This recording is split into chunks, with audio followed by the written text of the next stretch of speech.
My name is Dr. Kujakoba Essa, and as always, I bring quality healthcare right to your doorstep. Today, we will talk about mental health, stress, and the era of Greenscription. I love to start with the take home points. And first, no one is immune to mental health challenges. We are all at risk. But the good news, there is help. There is help. And no matter the situation you find yourself in, you can get better. Three ways to help: social support, talk therapy, and medication. Any combination of these may be necessary for you. Number two,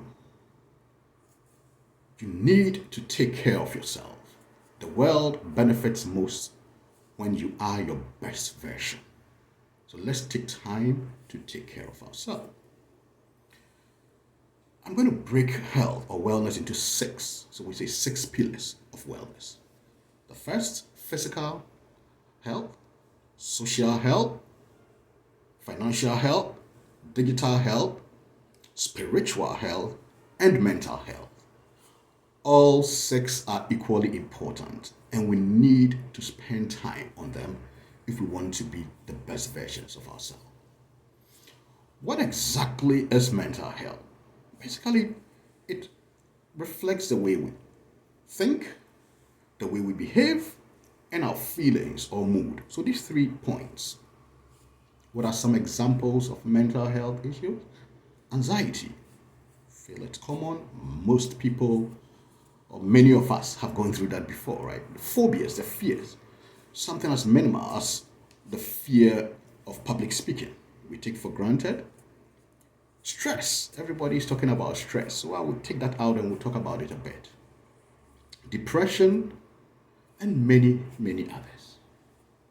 Now, what are some of the telltale signs, some of the things that we may start experiencing that tell us that our mental health may not be in the right place? And if you are super and you have never experienced any of these before, I will still encourage you to take the points we are going to list and work on them so that you insulate yourself even better. Telltale signs: poor sleep. Number two, lack of concentration. Increase intake of alcohol and caffeine because you think you want something that is going to help you out, something that is going to save you. Frequent complaints of stress. Display of emotions that are unusual. So you see, 1 minute this person is laughing, the next minute breaking into tears, or somebody meets you, you don't know the person, it's all over you, hugging you. Things that you wouldn't expect someone to do. Suicidal thoughts or comments should never be taken for granted. Tense muscles, frequent headaches. The list is long, endless. You find people overworking, spending a lot of time at work. There's a limit to what you can do, right? So if you find people just put themselves in work 24/7, there is often a problem. Lack of concentration or poor concentration, people not meeting deadlines, people trying to isolate themselves. They don't want to be where others are, they want to always be alone. These are all signs that we have to take particular interest in. Now, I mentioned that stress is something that everybody talks about, so I'll just say a word or two about it. Normally, we feel stressed or we are stressed because we feel we are not adequately equipped to handle a situation. Stress in itself may not be a bad thing, but the problem is how long you leave it unattended. Now, take an example. If I carry this bottle of water for 5 minutes, it may not have any effect on my arm or me. If I do it for an hour, I start feeling uncomfortable. If I do it for a day, then I'm going to become numb. I'm going to want to drop it. My whole body is going to be tensed up. Exactly what stress does. Short bouts of stress may actually help us perform better.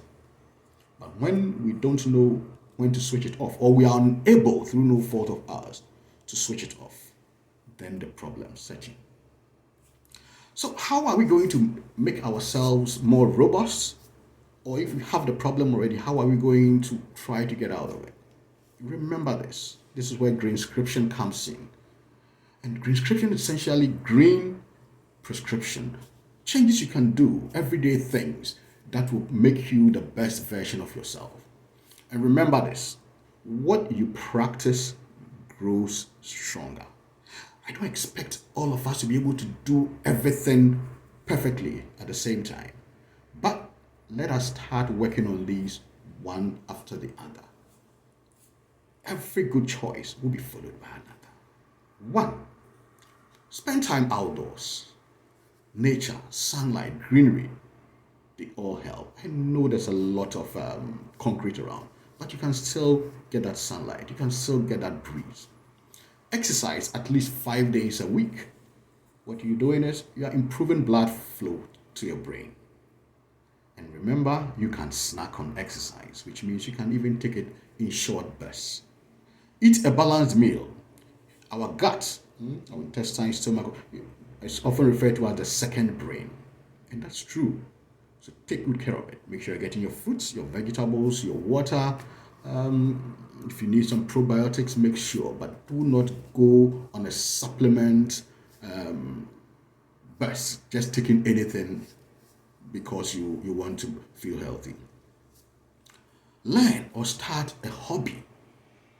It could be going for regular walks, it could be gardening, it could be swimming, it could be learning to play an instrument. Anything, start something. Get your brain used to different things, not just work or church, or it should be different things, right? Give it a chance to keep learning. The brain, no matter what you've heard in the past, is plastic and it can change as much as possible. Make sure you sleep or get adequate rest. Without this, you can never be the best version of yourself. Make memories, right? Say thank you to people. Smile at people. Be engrossed in the moment. Do not wait for a super time. Every day counts. Sniff that morning air. Take it. Make time to look at that plant. It makes a difference in your life. Enjoy the moment. Laugh. Laughter is great. And remember, surround yourself with people who can make you laugh or smile. Not people who are always being negative. It draws energy from you. Have a sense of purpose. Now, when you have a sense of purpose, maybe, hey, I want to make sure that everybody in Ghana can have access to good quality health care. That makes you wake up every day with a spring in your gait. You jump out of bed and you know there's something to do. Have a sense of purpose. Breathe. Learn to breathe. Deep breathing is very beneficial. It helps all of us. Practice mindfulness. Now, a simple way is it's where we say conscious meditation. So you spend time where you focus on yourself. You meditate, you focus on your breathing.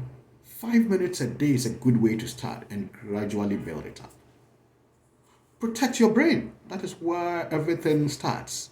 So if you're going to be on a motorbike and without a helmet, that's dangerous. If you're going to sit in a car, put on the seat belt so your head doesn't keep hitting the roof of the car. And above all, remember to ask for help because help is available.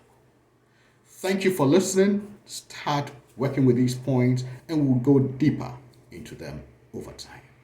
It's been a pleasure. Have a wonderful day.